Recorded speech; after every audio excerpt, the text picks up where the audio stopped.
बल्दियाती इदारों में एडमिनिस्ट्रेटर की तैनाती यकीनन एक अच्छा अमल होगा, लेकिन इससे माली बहरान भी पैदा होगा। लेकिन हमें इसकी परवाह नहीं, क्योंकि हमें ये देखना है कि वजारत बल्दियात का पैमाना क्या है, चमक या सियासी सिफारिश।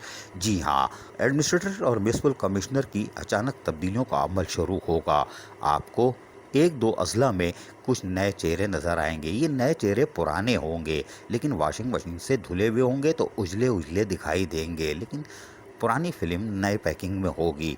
ये हमारे ज़राए बता रहे हैं। कोई बात नहीं, इसमें बल्दिया वस्ती और बल्दिया जनूबी और बल्दिया शर्की में नुमाया सूरत हाल देखी जा सकती है।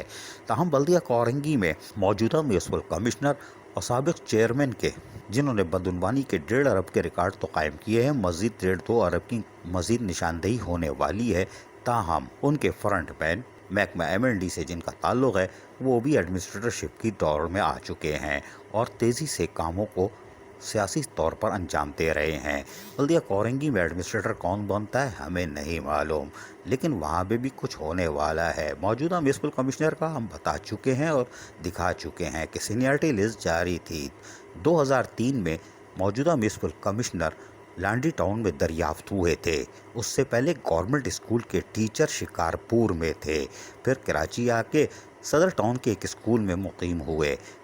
वहाँ क्या हुआ वो हम बाद में बताएंगे, कैसे फारिग हुए, लेकिन वहाँ से निकल के बल्दियाती इदारे में दाखिल हो गए। लांडी टाउन में 2003 में आए और सीनियरिटी लिस्ट के मुताबिक 2008 में उन्होंने 18 ग्रेड हासिल कर लिया। शाबाश, यानी 5 साल में 13 ग्रेड का इजाफा। ये भी Guinness book of world record नहीं होगा, बल्कि वजारत बल्दियात के वर्ल्ड रिकॉर्ड में कायम होगा सिंध की सतह पर।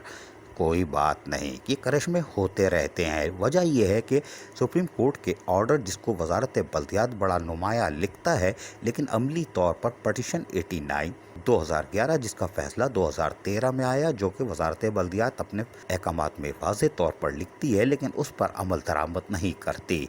अगर उस फैसले पर अमल दरामद हो जाए तो बल्दियाती इदारों में करप्शन नहीं बल्कि गुड गवर्नेंस कायम की जा सकती है, और इस वक्त सिंध हुकूमत को गुड गवर्नेंस कायम करना होगी, इसलिए कि सियासी जमातें उनके पीछे लगी हुई हैं। और गुड गवर्नेंस के लिए यकीनी तौर पर प्रोफाइल चेक करना होगा, सर्विस बुक चेक करनी होगी, क्योंकि माजी में अदालती समाअत और बदनवानी के केस चलने वाले और जो ताहाल चल भी रहे हैं उसको भी मद्देनज़र रखना होगा। अब देखते हैं कि वजारत बल्दियात नए एडमिनिस्ट्रेटर और म्यूनसिपल कमिश्नर की तैनाती में किन चीज़ों का ख्याल रखती है, यस करप्शन या गुड गवर्नेंस। लेकिन हमें ये पता है कि अहल अफसरान, जिसका हम पहले भी बोलते चले आ रहे हैं, वो फ्रेंच फ्राइज़ बेचने की तैयारी कर रहे हैं।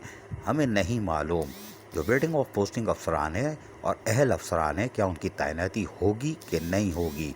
ऐसे BTech डिप्लोमा होल्डर इंजीनियर्स, जिन्होंने सारी उम्र डिस्ट्रिक्ट इंजीनियर या सुपरिटेंडिंग इंजीनियर की हैसियत से ज़िला कौंसल या DMCs KMCs में काम किए थे और अब वो नॉन इंजीनियर कहलाते हैं, क्या वो एडमिन में आ गए तो क्या उनकी लॉटरी खुलेगी और उनको भी एडमिनिस्ट्रेटर और म्यूनसिपल कमिश्नर के लिए तरजीह दी जाएगी।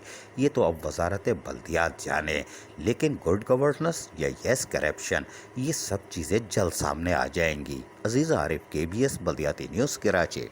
ऐसी ही खूबसूरत वीडियोस फ्यूचर में हासिल करने के लिए रेड बटन पर क्लिक करके और बेल आइकॉन को प्रेस करके हम सबके सब्सक्राइबर बनना मत भूलिए।